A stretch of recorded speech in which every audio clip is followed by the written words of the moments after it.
2026 சட்டமன்ற தேர்தலில் அண்ணாமலை பாஜக சார்பில் போட்டியிடுவாரா போட்டியிட மாட்டாரா அப்படின்ற ஒரு டிஸ்கஷன் அப்படின்றது லாஸ்ட் 6 மந்த்ஸாகவே இருந்துட்டு இருந்தது. அண்ணாமலை இந்த தேர்தலை புறக்கணிக்க போகிறார், இந்த தேர்தலில் போட்டியிடுவதற்கு அவருக்கு விருப்பம் இல்லை அப்படின்னு சொல்கிறாங்க. அதற்கு நிறைய காரணங்கள் இருப்பது போல தெரியுது. ஒன்று பார்த்தீங்க அப்படின்னா, அவர் கேட்ட அந்த சிங்காநல்லூர் தொகுதியை அதிமுக தரலை அப்படின்றது ஒரு பெர்ஸ்பெக்டிவாக சொல்கிறாங்க. ரெண்டாவது பார்த்தீங்கன்னா, அவருக்கு முக்கியத்துவம் அப்படின்றது பாஜகவில் கொடுக்கப்படுறதில்லை அப்படின்ற ஒரு காரணங்கள் சொல்கிறாங்க.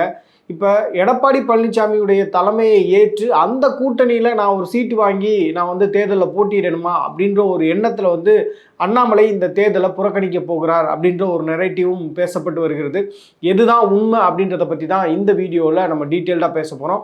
அண்ணாமலையை பொறுத்தவரையில் 2026 சட்டமன்ற தேர்தலில் முதலமைச்சர் கேண்டிடேட்டாக தன்னை பாஜக முன்னிறுத்தும் அப்படின்ற ஒரு நோக்கத்தோடு தான் பார்த்தீங்கன்னா என் மண் என் மக்கள் அப்படின்ட்டு மக்களை சந்திக்கக்கூடிய ஒரு சுற்றுப்பயணத்தை அவர் மேற்கொண்டார். அந்த சுற்றுப்பயணத்தில் ஓவர்வெல்மிங்கான ஒரு சப்போர்ட் அப்படின்றது பாஜக ஆதரவாளர்கள் மத்தியில் அவருக்கு கிடைத்தது. அது மட்டும் இல்லாமல் பார்த்தீங்கன்னா இளைஞர்களுடைய சப்போர்ட்டும் அவருக்கு கிடைத்தது அப்படின்றத நம்ம பார்க்க முடிகிறது. அண்ணாமலையை பொறுத்தவரையில் திமுகவை நேரடியாக ஹெட் ஆன் ஹெட் விமர்சிக்கக்கூடிய எதிர்க்கக்கூடிய ஒரு தலைவராக எமர்ஜ் ஆகி வந்தார். அவர் பாஜகவுடைய மாநில தலைவராக இருக்கும் பொழுது எப்போதும் இல்லாத அளவுக்கு பாஜகவில் நிறைய இளைஞர்கள் அண்ணாமலையை ஃபாலோ பண்ண ஆரம்பிச்சாங்க. அதற்கு முக்கியமான காரணம் தீவிரமான திமுக எதிர்ப்பு அவர் பண்ணது ஒரு முக்கியமான காரணமாக இருந்தது. அது மட்டும் இல்லாமல் பார்த்தீங்கன்னா மத்திய அரசுடைய திட்டங்களாக இருக்கட்டும், இல்லை பாஜக மீது எதிர்க்கட்சிகள் வைக்கக்கூடிய விமர்சனங்களாக இருக்கட்டும், எல்லாத்தையும் மக்கள் மொழியில் பேசுவது அப்படின்றது அவருடைய ஸ்ட்ரென்த்தாக இருந்தது. அவர் ஒரு முன்னாள் காவல்துறை அதிகாரி அப்படின்றதுனால பார்த்தீங்கன்னா கவர்னன்ஸில் இருக்கக்கூடிய லூப் ஹோல்ஸ், அதே மாதிரி அரசு என்ன மாதிரியான ஒரு நோக்கத்தோட இந்த திட்டத்தை செயல்படுத்துகிறாங்க அப்படின்றதுல அந்த ஒரு நாலேஜ் அப்படின்றது அவருக்கு அதிகமாக இருந்தது அப்படின்றதையும் கவனிக்க முடியுது. ஸோ அதனால் எல்லா விஷயங்கள்லையும் கருத்து சொல்லக்கூடிய ஒரு நபராகவும் அவர் எமர்ஜ் ஆகிட்டு வந்தார். ஸோ ஆனால் ரீசன்ட் டேஸில் பார்த்தீங்க அப்படின்னா அவருடைய மாநில தலைவர் பதவி அப்படின்றது பறிக்கப்பட்டது. அந்த பறிக்கப்பட்டதுக்கு பிறகு உரிய முக்கியத்துவம் தனக்கு கொடுக்கப்படும், தேசிய அளவில் நமக்கு ஒரு பெரிய அங்கீகாரம் கொடுப்பாங்க அப்படின்ற ஒரு எண்ணத்தோடு அவர் இருந்ததாகவும், ஆனால் கடந்த ஒரு 6-7-8 மாதங்களாக பார்த்தீங்க அப்படின்னா அண்ணாமலை நினைத்தது போல அவருக்கான முக்கியத்துவம் அப்படின்றது தரப்படலை அப்படின்றதும் தேர்தல் புறக்கணிப்புக்கு ஒரு காரணமாக சொல்கிறாங்க. அண்ணாமலையை பொறுத்தவரையில் 2 தேர்தல்களை அவர் சந்திச்சிருக்காரு. ஒரு சட்டமன்ற தேர்தல் 2021, அதே மாதிரி 2024 நாடாளுமன்ற தேர்தல். இந்த 2 தேர்தல்கள்லையும் பார்த்தீங்க அப்படின்னா அவர் தோல்வியை சந்தித்திருக்கிறார் அப்படின்றதையும் நம்ம கவனத்தில் எடுத்துக்க வேண்டியது இருக்குது. அரவக்குறிச்சி தொகுதியில் சட்டமன்ற தேர்தல் 2021 போட்டியிட்டார், தோல்வி அடைந்தார். செந்தில் பாலாஜிக்கு எதிராக போட்டியிட்டார், தோல்வி அடைந்தார். 2024 பார்த்தீங்க அப்படின்னா கோயம்புத்தூர் தொகுதியில் கணபதி ராஜ்குமாருக்கு எதிராக போட்டியிட்டார். அங்கே அதிமுக வேட்பாளரை விட 2வது இடத்துக்கு அவர் வந்தார் அப்படின்றதையும் நம்ம பார்க்க முடிகிறது. இப்போ பார்த்தீங்க அப்படின்னா அவர் கோயம்புத்தூரில் ஒரு 3 தொகுதியில் டார்கெட் பண்ணி ஒர்க் பண்ணதாக சொல்கிறாங்க. ஒன்று பார்த்தீங்க அப்படின்னா சிங்காநல்லூர், அப்புறம் கவுண்டன்பாளையம், சூலூர், இந்த 3 தொகுதிகளையும் அவர் டார்கெட் பண்ணார். அடிஷ்னலாக பல்லடமும் அவருடைய சாய்ஸஸில் இருந்ததாக சொல்கிறாங்க. ஆனால் கோயம்புத்தூரை பொறுத்தவரையில் 10 சட்டமன்ற தொகுதிகள் இருக்குது. அதில் ஒரே ஒரு சட்டமன்ற தொகுதி தான் பாஜகவுக்கு அதிமுக கொடுத்திருக்கிறது அப்படின்றத கவனிக்க வேண்டியது இருக்குது. போன முறை பார்த்தீங்க அப்படின்னா கோயம்புத்தூர் தெற்கு கொடுத்துருந்தாங்க, இந்த முறை கோயம்புத்தூர் வடக்கு கொடுத்துருக்காங்க. வானதி ஸ்ரீனிவாசன் தான் இந்த கோயம்புத்தூர் வடக்கு தொகுதியிலேருந்து போட்டியிட போவதாக தகவல் அப்படின்றது இருக்குது. ஏன்னா அவங்க லாஸ்ட் ஒரு 8-9 மந்த்ஸாக அந்த தொகுதியில் ஒர்க் பண்ணிட்டு இருக்காங்க. கோயம்புத்தூர் சவுத் அப்படின்றது இப்போ அதிமுக ரிட்டைன் பண்ண போகிறாங்க அப்படின்றத நம்ம கவனிக்க வேண்டியது இருக்குது. ஸோ கோயம்புத்தூரை பொறுத்தவரையில் அவர் எதிர்பார்த்த அந்த சிங்காநல்லூரோ இல்லை கவுண்டன்பாளையம் தொகுதியோ சூலூர் தொகுதியோ அண்ணாமலைக்கு கொடுக்கவில்லை அப்படின்றதும் ஒரு அதிருப்தியாக இருக்குது.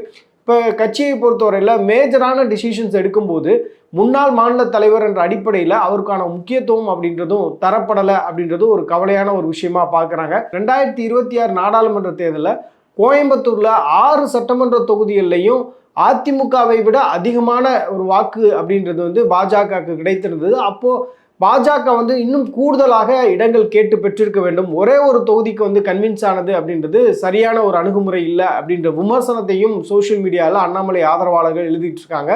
அது மட்டும் இல்லாமல் பார்த்தீங்கன்னா ஒரு அட்வான்ஸ் செக்மெண்ட்டில் எப்பயுமே பாஜகவுக்கு ரீசன்ட் டேஸில் ஒரு ஓட் செக்மெண்ட் கிரியேட் ஆகிருக்கு.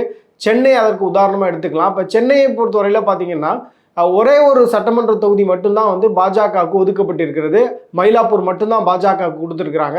ஸோ இப்போ சென்னையில் வந்து முக்கியமாக வேளச்சேரி, டி நகர், மயிலாப்பூர், அதே மாதிரி பார்த்தீங்கன்னா துறைமுகம், இந்த தொகுதிகள் எல்லாம் பாஜகவுக்கு ஓரளவு செல்வாக்கு அப்படின்றது இருக்கிறது. இப்போ துறைமுகம் தொகுதியிலலாம் வந்து வினோஜ் பி செல்வம் வந்து எப்போதுமே கேண்டிடேட்டாக நிற்பார். அங்கே வந்து தொடர்ச்சியாக அவர் வந்து கிரவுண்ட் ஒர்க் பண்ணக்கூடிய ஒரு ஆள் தான். ஸோ இந்த மாதிரியான தொகுதிகளில் ஓரளவு செல்வாக்கு இருந்தும் அந்த தொகுதியில் ஏன் கேட்டு பெறவில்லை அப்படின்ற கேள்வியையும் பாஜகவினர் பலரும் முன்வைப்பதை நம்ம பார்க்க முடிகிறது.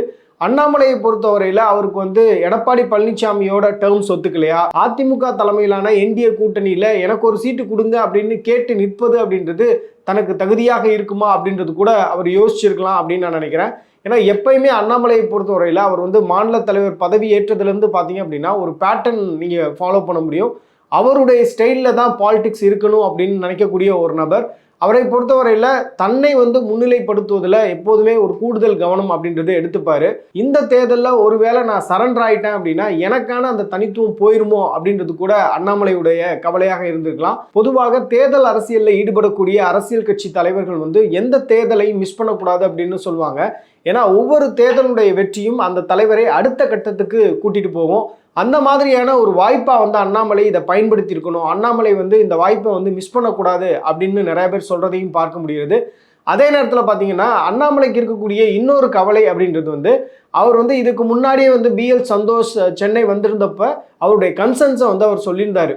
அதாவது எந்த தொகுதிகள் நமக்கு கிடைக்க போகுது அப்படின்றத நீங்கள் வந்து வெளிப்படையாக சொல்லிட்டீங்க அப்படின்னா அந்த தொகுதியில் நம்ம வந்து ஒர்க் பண்ண ஆரம்பிச்சிடலாம். இப்போ திடீர்னு வந்து தேர்தல் தேதி அனௌன்ஸ் பண்ணதுக்கு பிறகு இந்த தொகுதி தான் உங்களுடைய தொகுதி அப்படின்னு நீங்கள் போய் வேலை செய்யுங்க அப்படின்னு சொன்னீங்கன்னா அந்த இடத்துல வந்து வேலை செய்வதில் நிறைய சிரமங்கள் அப்படின்றது இருக்கும். இப்போ ஃபர்ஸ்ட் ஆஃப் ஆல் பார்த்தீங்கன்னா அங்கே இருக்கக்கூடிய ஒரு மாவட்ட தலைவர் நான் வந்து கேண்டிடேட் ஆகணும்னு நினைக்கக்கூடிய ஒரு எண்ணத்தோடு இருப்பார். இப்போ நான் போய் இடையில போய் நான் தான் கேண்டிடேட்டுன்னு சொல்லும்போது இப்போ அந்த இடத்துல வந்து அந்த முரண்பாடுகளை சரி செய்வதற்கு சில காலமாகும். அங்கே இருக்கக்கூடிய எல்லா தரப்பு மக்களையும் சந்தித்து நம்ம வந்து வாக்கு கேட்பதிலையும் டைம் எடுக்கும்.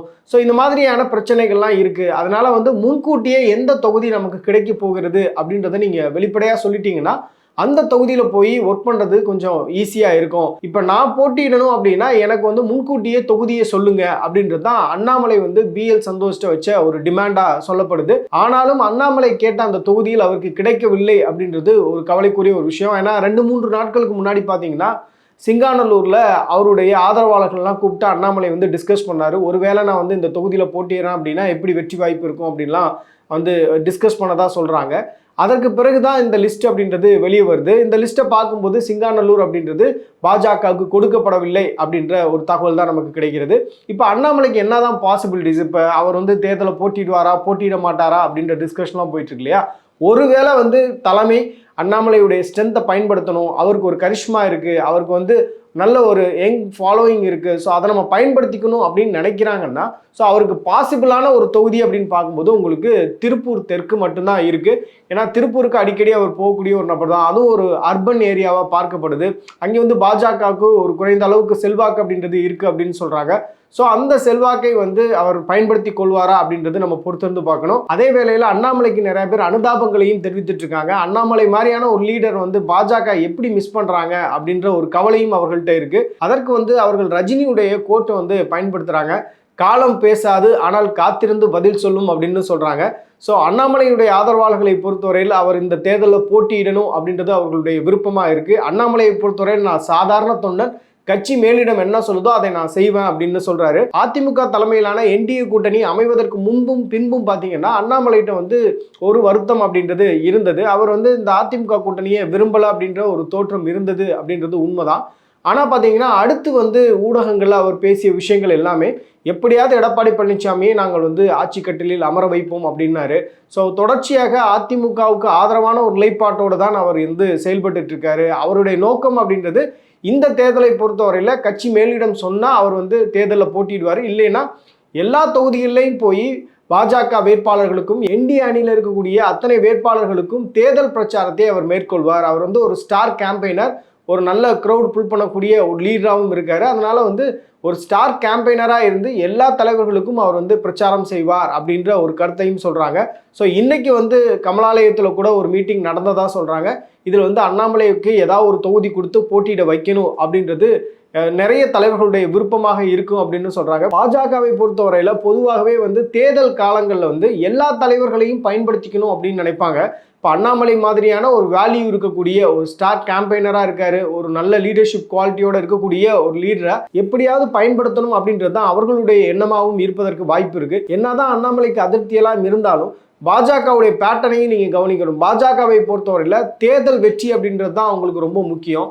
அதனால எதையும் செய்ய அவங்க வந்து தயங்க மாட்டாங்க அப்படின்னு நான் நினைக்கிறேன். அந்த வகையில் பார்க்கும்போது அண்ணாமலை இந்த தேர்தலில் போட்டியிட செய்வார்கள் அப்படின்றது தான் என்னுடைய கணிப்பாக இருக்கு. இந்த வீடியோ முழுமையாக பார்த்துருப்பீங்க.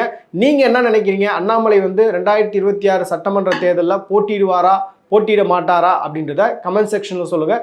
அதுக்கு முன்னாடி பார்த்தீங்கன்னா, ஒருவேளை அண்ணாமலை வந்து போட்டியிட்டு வெற்றி பெற்று சட்டமன்றத்துக்குள்ளே போகிறார் அப்படின்னா அந்த சட்டமன்றம் வந்து ரொம்ப இன்ட்ரெஸ்டிங்கான ஒரு சட்டமன்றமாக இருப்பதற்கு வாய்ப்பு இருக்குது. அண்ணாமலை போறாரு அப்படின்றதுனால மட்டும் நான் சொல்லலை. ஒரு பக்கம் பார்த்தீங்கன்னா உதயநிதி ஸ்டாலின் வந்து சட்டமன்ற உறுப்பினராக இருப்பதற்கு வாய்ப்பு இருக்கு. பெரம்பூர் தொகுதியிலிருந்து தாவேகா தலைவர் விஜய் சட்டமன்ற உறுப்பினராக வருவதற்கு வாய்ப்பு இருக்கு.